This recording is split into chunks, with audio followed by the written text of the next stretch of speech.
ꯄꯥꯎꯁꯤꯗ ꯌꯨꯝꯐꯝ ꯑꯣꯏꯕ ꯃꯔꯨꯑꯣꯏꯕ ꯄꯥꯎ ꯈꯔ ꯑꯞꯗꯦꯠ ꯇꯧꯖꯔꯤ꯫ ꯅꯣꯡꯃꯩ ꯀꯥꯞꯁꯤꯟꯕ ꯌꯥꯅꯤꯡꯗꯦ MPP ꯃꯅꯤꯄꯨꯔꯗ ꯈꯨꯟꯗꯥꯗꯨꯅ ꯂꯩꯔꯤꯕ ꯃꯤꯑꯣꯏ ꯂꯥꯈ 19 ꯍꯦꯟꯕ ꯑꯁꯤꯒꯤ ꯆꯪꯗꯕ ꯌꯥꯗ꯭ꯔꯕ ꯆꯥꯅꯕ ꯄꯣꯠꯂꯝꯁꯤꯡ ꯑꯃꯗꯤ ꯅꯣꯡꯃꯗ ꯆꯪꯗꯕ ꯌꯥꯗ꯭ꯔꯕ ꯄꯣꯠꯂꯝꯁꯤꯡ ꯑꯃꯗꯤ ꯁ꯭ꯇꯦꯠ ꯑꯁꯤꯗ ꯃꯊꯧ ꯇꯥꯕ ꯄꯣꯠꯂꯝ ꯈꯨꯗꯤꯡꯃꯛ ꯐꯪꯍꯟꯅꯕ ꯍꯣꯠꯅꯕꯗ ꯑꯍꯤꯡ ꯅꯨꯡꯊꯤꯜ ꯅꯨꯃꯤꯗꯥꯡ ꯈꯥꯏꯗꯅ ꯊꯋꯥꯏ ꯈꯨꯕꯥꯛꯇ ꯍꯥꯞꯇꯨꯅ ꯃꯤꯌꯥꯝꯒꯤꯗꯃꯛ ꯊꯕꯛ ꯇꯧꯔꯤꯕ ꯗ꯭ꯔꯥꯏꯚꯔꯁꯤꯡꯗ ꯅꯣꯡꯃꯩ ꯀꯥꯞꯁꯤꯟꯗꯨꯅ ꯑꯀꯤ ꯇꯨꯖꯨꯡ ꯐꯥꯎꯍꯟꯗꯨꯅ ꯈꯨꯗꯣꯡꯊꯤꯕ ꯊꯣꯛꯍꯟꯕꯕꯨ MPPꯅ ꯌꯥꯅꯤꯡꯗꯦ ꯍꯥꯏꯅ ꯃꯅꯤꯄꯨꯔ ꯄꯤꯄꯜꯁ ꯄꯥꯔꯇꯤ MPPꯅ ꯐꯣꯡꯗꯣꯔꯛꯂꯦ꯫ MPPꯅ ꯊꯥꯗꯣꯔꯛꯄ ꯆꯦꯔꯣꯜ ꯑꯃꯅ ꯍꯥꯏ ꯑꯁꯤꯒꯨꯝꯕ ꯊꯧꯑꯣꯡꯁꯤꯡ ꯑꯁꯤ ꯃꯈꯥ ꯇꯥꯅ ꯊꯣꯛꯍꯟꯕꯤꯗꯅꯕ ꯂꯝꯗꯝ ꯑꯁꯤꯒꯤ ꯖꯥꯎꯒꯠꯂꯣꯏ ꯏꯆꯤꯜ ꯏꯅꯥꯎꯁꯤꯡꯗ ꯑꯄꯤꯜ ꯇꯧꯖꯔꯤ꯫ ꯃꯁꯤꯅ ꯃꯔꯝ ꯑꯣꯏꯔꯒ ꯂꯝꯕꯤꯁꯤꯡ ꯑꯁꯤꯗ ꯆꯠꯊꯣꯛ ꯆꯠꯁꯤꯟ ꯇꯧꯔꯤꯕ ꯃꯅꯤꯄꯨꯔꯒꯤ ꯃꯤꯌꯥꯝꯁꯤꯡ, ꯒꯥꯔꯤ ꯊꯧꯔꯤꯕ ꯗ꯭ꯔꯥꯏꯚꯔꯁꯤꯡ, ꯒꯥꯔꯤ ꯃꯄꯨꯁꯤꯡꯗ ꯑꯃꯗꯤ ꯂꯝ ꯀꯣꯏꯕ ꯂꯥꯛꯄ ꯃꯤꯑꯣꯏꯁꯤꯡꯗ ꯃꯤꯄꯥꯏꯕ ꯑꯃꯗꯤ ꯑꯀꯤ ꯇꯨꯖꯨꯡꯕ ꯐꯥꯎꯍꯟꯕꯒꯤ ꯃꯆꯥꯛ ꯑꯃ ꯑꯣꯏꯗꯨꯅ ꯂꯥꯛꯂꯦ꯫ ꯃꯈꯥ ꯇꯥꯔꯛꯄ ꯑꯇꯣꯞꯄ ꯄꯥꯎ ꯑꯃꯗꯨꯅ ꯑꯩꯈꯣꯏ ꯈꯨꯗꯤꯡꯃꯛ ꯏꯁꯥꯒꯤ ꯏꯊꯧ ꯃꯁꯛ ꯈꯪꯅ ꯆꯠꯂꯕꯗꯤ ꯑꯐꯕ ꯁꯃꯥꯖ ꯑꯣꯏꯒꯅꯤ꯫ ꯗꯦꯃꯣꯀ꯭ꯔꯦꯁꯤ ꯆꯠꯄ ꯂꯩꯕꯥꯛ ꯑꯃꯗ ꯃꯔꯥꯜ ꯂꯩꯕ ꯃꯤꯑꯣꯏꯁꯤꯡꯕꯨ ꯗꯥꯟꯇꯤ ꯄꯤꯅꯕ ꯑꯥꯏꯟꯒꯤ ꯑꯣꯏꯕ ꯀꯣꯔꯠ ꯂꯩꯔꯤ ꯍꯥꯏꯕꯁꯤ ꯃꯤꯌꯥꯝꯅ ꯍꯦꯛ ꯍꯦꯛ ꯀꯥꯎꯊꯣꯛꯄꯒꯨꯝ ꯇꯧꯔꯤꯕꯁꯤ ꯂꯥꯏꯕꯛ ꯊꯤꯕꯅꯤ꯫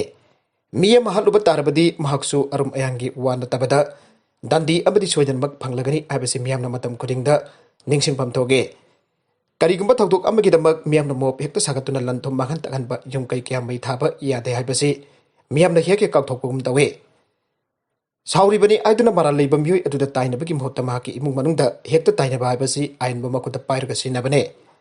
ꯃꯁꯤ ꯀꯩꯗꯧꯉꯩꯗ ꯇꯧꯔꯣꯏꯗꯕꯅꯤ ꯍꯥꯏꯕꯁꯤ ꯁꯔꯀꯥꯔ ꯑꯃꯗꯤ ꯁꯤꯚꯤꯜ ꯁꯣꯁꯥꯏꯇꯤ ꯀꯌꯥꯅ ꯌꯥꯝꯅ ꯇꯣꯏꯅ ꯍꯥꯏꯔꯕꯅꯤ꯫ ꯅꯨꯄꯥ ꯅꯨꯄꯤ ꯑꯅꯤꯒꯤ ꯖꯨꯝꯕꯥꯅꯕꯗ ꯃꯠ ꯇꯤꯟꯅꯔꯛꯇꯕꯗꯒꯤ ꯇꯣꯉꯥꯟ ꯇꯣꯉꯥꯟꯅ ꯂꯩꯅꯕꯒꯤ ꯀꯦꯁ ꯐꯥꯎꯕ ꯁꯔꯀꯥꯔꯒꯤ ꯐꯦꯃꯤꯂꯤ ꯀꯣꯔꯠ ꯍꯥꯏꯅ ꯂꯩꯔꯤꯕꯅꯤ꯫ ꯑꯗꯨꯕꯨ ꯅꯨꯄꯤꯒꯤ ꯁꯪꯁꯊꯥꯟ ꯈꯔꯅ ꯃꯈꯣꯏꯅ ꯀꯦꯁ ꯄꯥꯏꯕ ꯌꯥꯎꯔꯤ꯫ ꯑꯁꯤꯒꯨꯝꯕ ꯑꯥꯏꯟꯅ ꯌꯥꯗꯕ ꯃꯑꯣꯡꯗ ꯆꯠꯊꯔꯤꯕ ꯊꯕꯛ ꯊꯧꯑꯣꯡ ꯑꯁꯤ ꯂꯤꯁꯥꯡ ꯁꯤꯠꯅ ꯆꯠꯊꯈꯤꯕ ꯇꯥꯔꯕꯗꯤ ꯁꯔꯀꯥꯔꯒꯤ ꯐꯦꯃꯤꯂꯤ ꯀꯣꯔꯠ ꯂꯩꯔꯤ ꯍꯥꯏꯕꯁꯤ ꯀꯥꯎꯈꯤꯕ ꯌꯥꯏ꯫ ꯇꯁꯦꯡꯅ ꯍꯥꯏꯔꯕꯗ ꯃꯈꯣꯏꯅ ꯇꯧꯔꯤꯕ ꯊꯧꯑꯣꯡ ꯑꯁꯤꯗꯤ ꯑꯥꯏꯟꯕꯨ ꯃꯈꯣꯏꯅ ꯈꯨꯠꯂꯥꯏ ꯑꯣꯏꯅ ꯁꯤꯟꯅꯕꯅꯤ ꯍꯥꯏꯅ ꯂꯧꯔꯣꯏꯗꯕꯒꯤ ꯃꯔꯝ ꯂꯩꯇꯦ꯫ ꯑꯁꯤꯒꯨꯝꯕ ꯁꯪꯁꯊꯥꯟ ꯃꯌꯥꯝ ꯑꯃ ꯊꯣꯔꯛꯄ ꯇꯥꯔꯕꯗꯤ ꯑꯉꯝ ꯇꯥꯟꯅꯕꯒꯤ ꯃꯑꯣꯡ ꯑꯃꯗ ꯂꯥꯛꯇꯨꯅ ꯁꯔꯀꯥꯔꯕꯨ ꯃꯤꯡꯆꯠ ꯍꯦꯟꯅ ꯊꯦꯟꯅꯅꯕꯒꯤ ꯃꯑꯣꯡ ꯑꯃ ꯑꯣꯏꯔꯛꯄ ꯌꯥꯏ꯫ ꯍꯧꯖꯤꯛꯀꯤ ꯃꯇꯝꯗ ꯃꯥꯅ ꯄꯥꯏꯔꯤꯕ ꯁꯤꯟꯐꯝ ꯑꯗꯨꯗ ꯄꯨꯛꯅꯤꯡ ꯆꯪꯅ ꯊꯕꯛ ꯇꯧꯕ ꯇꯥꯔꯕꯗꯤ ꯄꯥꯝꯗꯕ ꯃꯌꯥꯝ ꯑꯃ ꯊꯣꯛꯂꯛꯂꯤꯕꯁꯤꯒꯤ ꯆꯥꯡ ꯌꯥꯝꯅ ꯍꯟꯊꯒꯅꯤ꯫ ꯗꯣꯛꯇꯔ, ꯏꯟꯖꯤꯅꯤꯌꯔꯁꯤꯡꯅ ꯃꯈꯣꯏꯒꯤ ꯃꯊꯧ ꯑꯗꯨ ꯐꯖꯅ ꯇꯧꯔꯕꯗꯕꯨ ꯀꯔꯤꯒꯤꯗꯃꯛ ꯂꯝꯕꯤ ꯐꯔꯣꯏ? ꯀꯔꯤꯒꯤꯗꯃꯛ ꯑꯅꯥꯕꯁꯤꯡ ꯃꯔꯝ ꯆꯥꯗꯅ ꯁꯤꯒꯅꯤ? ꯁꯔꯀꯥꯔꯒꯤ ꯍꯣꯁꯄꯤꯇꯥꯜꯗ ꯄꯨꯕ ꯗꯣꯛꯇꯔꯅ ꯀꯔꯝꯕ ꯑꯗꯨꯒ ꯄ꯭ꯔꯥꯏꯚꯦꯠ ꯍꯣꯁꯄꯤꯇꯥꯜꯁꯤꯡꯗ ꯄꯨꯔꯤꯕ ꯗꯣꯛꯇꯔꯁꯤꯡꯅ ꯀꯔꯝꯕ? ꯀꯔꯤꯒꯤꯗꯃꯛ ꯗꯣꯛꯇꯔꯒꯤ ꯃꯔꯛꯇ ꯈꯦꯠꯅꯐꯝ ꯊꯣꯛꯄꯒꯦ? ꯁꯔꯀꯥꯔꯒꯤ ꯍꯣꯁꯄꯤꯇꯥꯜꯗ ꯄꯨꯔꯤꯕ ꯗꯣꯛꯇꯔꯁꯤꯡ ꯇꯂꯕ ꯆꯥꯎꯅ ꯐꯪꯂꯤꯕꯅꯤ, ꯑꯗꯨꯒ ꯄ꯭ꯔꯥꯏꯚꯦꯠ ꯍꯣꯁꯄꯤꯇꯥꯜꯗ ꯄꯨꯔꯤꯕ ꯗꯣꯛꯇꯔꯁꯤꯡꯒ ꯌꯦꯡꯅꯕꯗ ꯄ꯭ꯔꯥꯏꯚꯦꯠ ꯍꯣꯁꯄꯤꯇꯥꯜꯒꯤ ꯗꯣꯛꯇꯔꯁꯤꯡꯅ ꯐꯪꯂꯤꯕ ꯁꯦꯜ ꯑꯁꯤꯒ ꯌꯦꯡꯅꯕ ꯃꯇꯝꯗ ꯌꯥꯝꯅ ꯈꯦꯠꯅꯩ꯫ ꯈꯨꯗꯝ ꯑꯣꯏꯅ ꯑꯉꯥꯡ ꯎꯅꯕ ꯃꯇꯝꯗ ꯁꯔꯀꯥꯔꯒꯤ ꯍꯣꯁꯄꯤꯇꯥꯜꯗ ꯁꯤꯕ ꯃꯁꯤꯡꯒ ꯄ꯭ꯔꯥꯏꯚꯦꯠ ꯍꯣꯁꯄꯤꯇꯥꯜꯗ ꯁꯤꯕ ꯃꯁꯤꯡꯒ ꯌꯥꯝꯅ ꯈꯦꯠꯅꯩ꯫ ꯁꯔꯀꯥꯔꯒꯤ ꯍꯣꯁꯄꯤꯇꯥꯜꯁꯤꯡꯗ ꯑꯉꯥꯡ ꯎꯅꯕ मतमदा वाथोक हेक हेक लाग्लिबा असि मकोक ओइना पुरिबा डॉक्टरसिंग अदुना मखा ताबासिंगदा अयाम्बना सिन्नबदगिनि हाइबा याय डॉक्टर मसा मसुदा सिन्नगने यादजरक्त्रबा मतमदा हाइबदि लोसिलक्लबा मतमदा कंसर्न डॉक्टर अदु कौगने डॉक्टर अदु लाक्लबा मतमददि हानना मौंग तादना तौरमलबनिना अनाबा अदुगी फिबम लोसिलक्पना कनबंगमदबनि हाइबा याय डॉक्टरना मीगी पुंसी कनबंगमबा नते अदुबा मखोइना सेक्शन फोनबिरबदि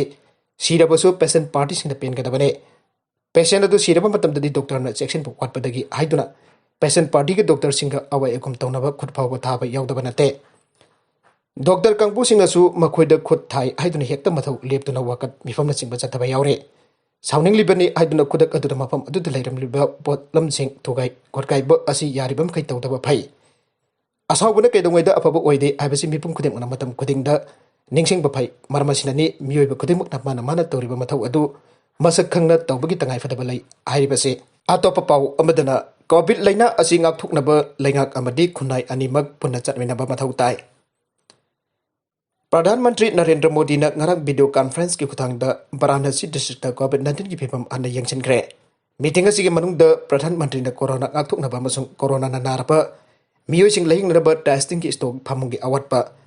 हिदाक लंगथक वैक्सीन अमसुंग थबक तौरिबा मियोइसिंग यंगसिनग्रे मान ऑफिसर सिंह दे हेक ngमलिबा मखे अथुबा मतमदा मियमदा मतेंग पिनबा पौताक पेखे खन्ना नैदबा असिगी मनुंगदा प्राइम मिनिस्टर ना यार्ड अनि थापना लैनबा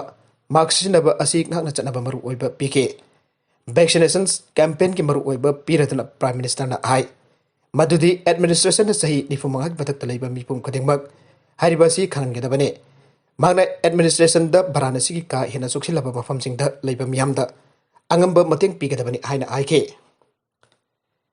पीएम ना लेबाक असिगी डॉक्टर अमसुंग मेडिकल स्टाफ सिंग असिबा थागतबा फंगदोरकली अमसुंग आइके मदुदी awaba taraba pungfamsingda makhoi mathausing thamoisengda tauge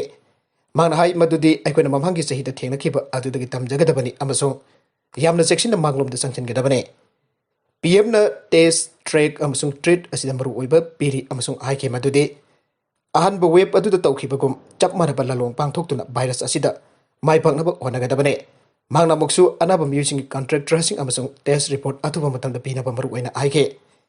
mangna administration singda awaba amasung makhoi imungda mathaudang piduna mayumda naitom lehenadaba khangalle Nagalamoromda Nambul Turel Kongnungda Labor Kha Impal A School MSF na yengsin kre Lengang nam yeng chang hutrabadi iraina chen thakragani MSF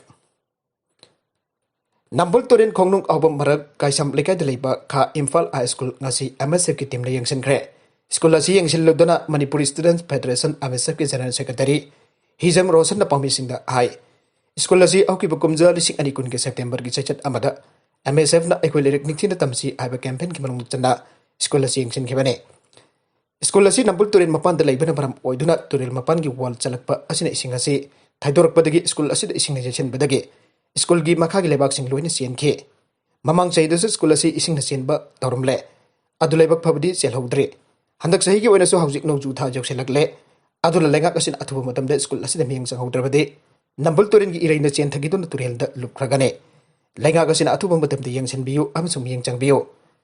Mairo sing gilasang oriba school por Nambul Turel mapanda thamlaga Turel gi iraina chenthan gi bahai pasi mairo khunai asi chenthan bani aina lawgane. Makha tarakpo ena MSF na lairak ningthina tamsi aiba campaign gi makada school ke yang chenduna lagle.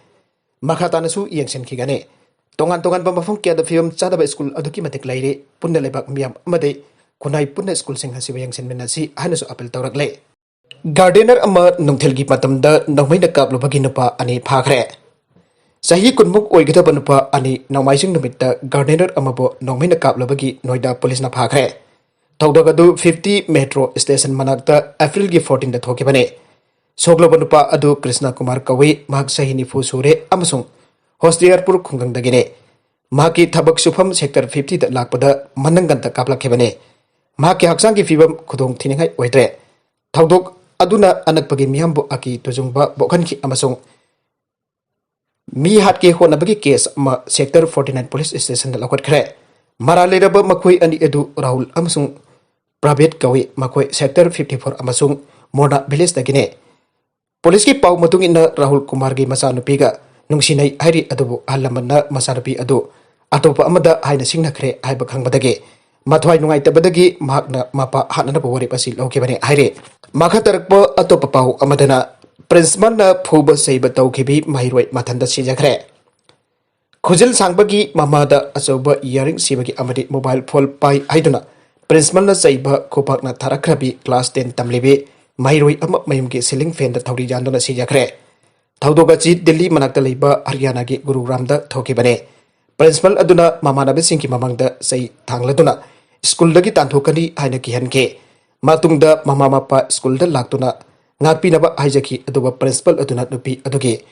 mawani pa adusu yauna school dagi tanthoknadaba akanba phirep logduna laike thawdogaduna maram oiraga nupi macha adu mayumgi kadagi tholakmande aiduna yengnarubada pen da thori janduna leramkibane khudakta hospital da pukatpada siraga purakpani haina langthokibane aroibada content sing asigi baroiba pau khara asiba pau damjariba Manipur local news YouTube channel amadi Facebook page asidagi yangbiru bupna mapathaga chari channel asana domta kanana bade subscribe tawbi subscribe tawbi ramoloina like and share tawsu kawbi kan puna mappo amukana thaga chari